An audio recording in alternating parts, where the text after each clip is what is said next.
three quotations come to mind in missing out. One of them, the first one I'll read, seems to me so important, from Randall Jarrell. The way we miss our lives is life. This I want more about. It's a great, I mean, it's a great line. It's just fantastic. It's a brilliant line. Well, partly this is an example of the thing we're talking about. Because when you say that, you see, I think, what is it about?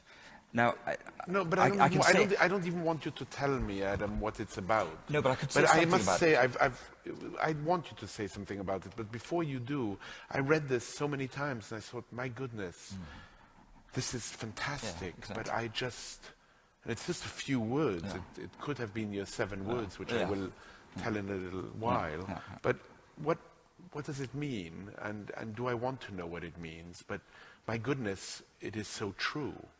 Yeah, and it is so painful because it is so true. What's painful about it? Okay, I won't answer. Tell me what it is. No, go on, seriously. No, but seriously, what is painful about it? You mean as though there's only loss?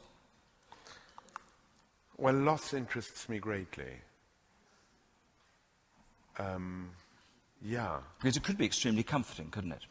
It could be a way of saying, actually, that's what a life is. It's the lives you don't have.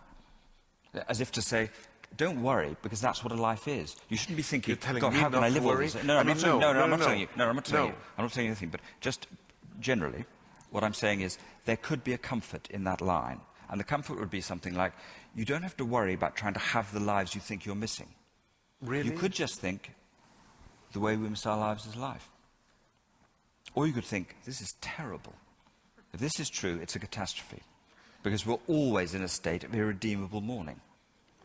I think I'm approaching more the latter than the former. But what does that mean? I mean, it means a lot of things. But do you approach it more in the first way of looking? No, I think both things are true. You know, and that is what is interesting to my mind, is that both things are true, and that your work is always about the ambivalence. And it's always about the in-between. It's always about the fact that both things can be true, and it is both all right and a catastrophe. Yeah, yes, exactly. And one's going to feel different things at different times. Like the thing Emerson said, you know, our moods don't believe in each other. Well, there's a certain mood in which you will feel... Emerson said that. There's a mood in which you'll feel this is a terrible fact about life, that we're always going to be preoccupied by what we're missing, and there's no way around it.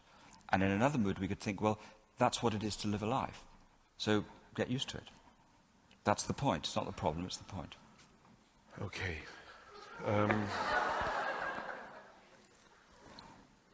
Well, on Kissing, Tickling and Being Bored, you have this line, which in a way works very well together with Randall Jarrell. One's real life is so often the life that one does not lead. That's wild, isn't it? Yeah. And it made me think of Rimbaud's line, "La vraie vie est absente." Real life is absent, which, you know, Godard then misquotes in Pierrot le Fou, where he says, "La vraie vie est ailleurs," the real life is elsewhere. Which interests me also because the Godard quotation is the one we remember most. So we remember the misquotation. And you could see why we might.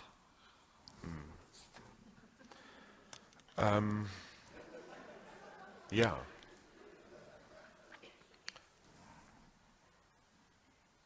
A line that